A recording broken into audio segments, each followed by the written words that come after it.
Hi guys, this video is for our feline owners out there, so thanks again for watching and everything. We'll try and do feline videos as much as we can. We just get a lot of dog questions, so for those feline owners out there, if you want more feline videos, just kind of post and try and get it to us, and that'll give us more inventory to pull from. So thanks again guys for all your support and hitting the like button and all that fun stuff. So today's question was a feline question and had to do with how do I take a new feline and introduce them to the home environment and make them feel as comfortable and appealing as possible. Great question. So there's a lot of different answers, but these are a couple of things that I think are fundamental that really help. I'm going to qualify it a little bit just because every situation is different. Introducing a new cat to a 7-cat household is different than a new cat to a 1-cat household is different than a cat with 1 dog or 1 other cat and 3 other dogs, and how old are the dogs, and just the variability of, there's a lot of different life things.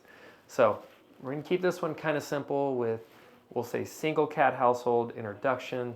A lot of this will overlap a little bit, but there will be other nuances that, just depending on the individual situation, that kind of makes a difference. Construction, highway next door, ambulance, fire station next door, on a busy street. There's a lot of different things that we just can't cover all those ideas and possibilities here. So, how to introduce a new feline into the household and try and make us feel as comfortable as possible. Great. First of all, keep them inside. You want to do that for about 90 days. You've got to have that patient reestablish that, oh, hey, this is my new home base. Otherwise, you'll get them there, you'll feed them for a little bit, and they may disappear. It is amazing how cats can travel long distances. And to extrapolate, I mean, you can have mountain lions go hundreds of miles to get back to their home range. We have come across numerous stories and found microchip patients that traveled miles and miles, from Las Cruces to here. And then somebody just found them in the desert. The same from Midland to El Paso. And they were chipped in Midland or San Antonio, and they're like, I just found the cat in the desert. It's impressive. And when they've had trackers on cats and things, they will travel hundreds of miles to get back home. I believe I've even heard of stories from Colorado to another state that was not next door. So, reestablish their home base. That's going to be the first thing. Best way to do that is, where are they getting food and water and shelter? The reality is some cats will find it along the way and they will pick a new home base. But if they haven't, or they're motivated, it's like homeward bound. They will go, and they will go a very, very long way.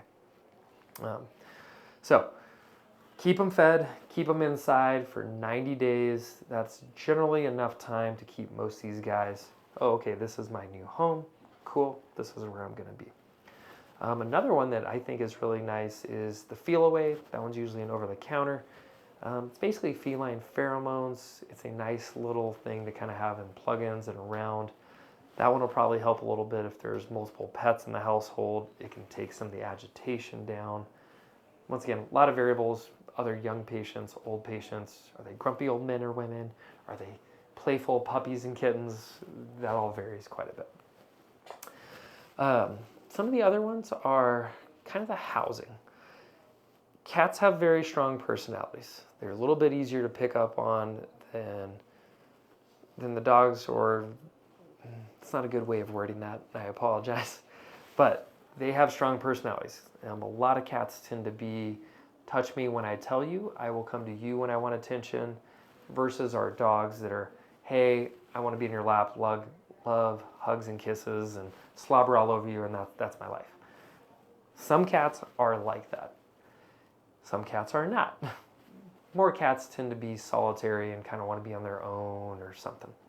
So give them that freedom to have a special place to go retreat from you, the owner, or kids, or other cats or other dogs. Have some other areas where they can get up high. Cats do like to be perched up in high places. That's why they'll go up on top of refrigerators, top cabinets, high window seals if they can get there, and they'll just kind of sit and lounge and do their thing. That's a natural instinct for them and something they want to do. So if possible, try and make that easy for them. Some cats like fish bowls and fish tanks, and they literally will sit there and watch the fish and do that. Depending on where you live, sometimes you have squirrels in the trees, and they like being able to sit and watch that. Some don't care about the windows and they want to hide under the bed.